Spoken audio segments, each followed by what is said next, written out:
উপজেলা পরিষদ নির্বাচনের তৃতীয় ধাপের আর মাত্র কয়েকদিন বাকি, তাই জোর প্রচারণা চালাচ্ছেন প্রার্থী ও তাদের সমর্থকরা। সকাল থেকে সন্ধ্যা পর্যন্ত ছুটছেন ভোটারদের কাছে, দিচ্ছেন উন্নয়নের নানা প্রতিশ্রুতি। পাশাপাশি চলছে কেন্দ্রে ভোটার উপস্থিতি বাড়ানোর চেষ্টা। সংবাদদাতাদের পাঠানো তথ্যচিত্রে কানিজ নুসরাতের প্রতিবেদন।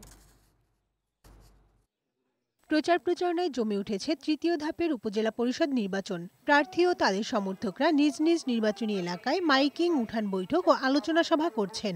ব্যস্ত সময় পার করছেন প্রচারপত্র বিতরণে।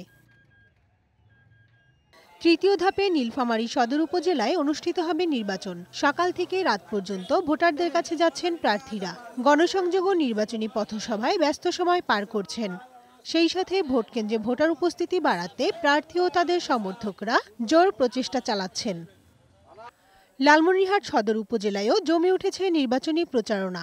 তীব্র গরমের মধ্যেও প্রার্থীরা ছুটছেন ভোটারদের কাছে, দিচ্ছেন উন্নয়নের প্রতিশ্রুতি। এখানে চেয়ারম্যান পদে 2 জন, ভাইস চেয়ারম্যান পদে 6 জন প্রার্থী প্রতিদ্বন্দ্বিতা করছেন। মহিলা ভাইস চেয়ারম্যান পদে মাত্র 1 জন প্রার্থী থাকায় এই পদে নির্বাচন হচ্ছে না। নাটোরের বড়াইগ্রাম ও গুরুদাসপুর উপজেলায় জমে উঠেছে নির্বাচনী প্রচারণা। চলছে মাইকিং, উঠান বৈঠক, আলোচনা সভা ও প্রচারপত্র বিতরণ।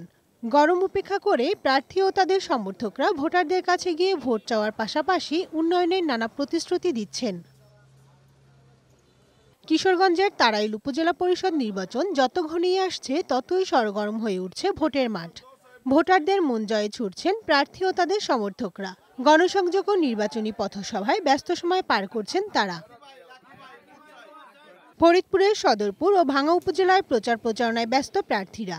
ভোটারদের বাড়ি বাড়ি গিয়ে মন জয়ের চেষ্টা করছেন তারা, দিচ্ছেন উন্নয়নের নানা প্রতিশ্রুতি। আগামী 29 মে তৃতীয় ধাপে উপজেলা পরিষদ নির্বাচনের ভোট গ্রহণ অনুষ্ঠিত হবে। ডেস্ক রিপোর্ট, বৈশাখী সংবাদ।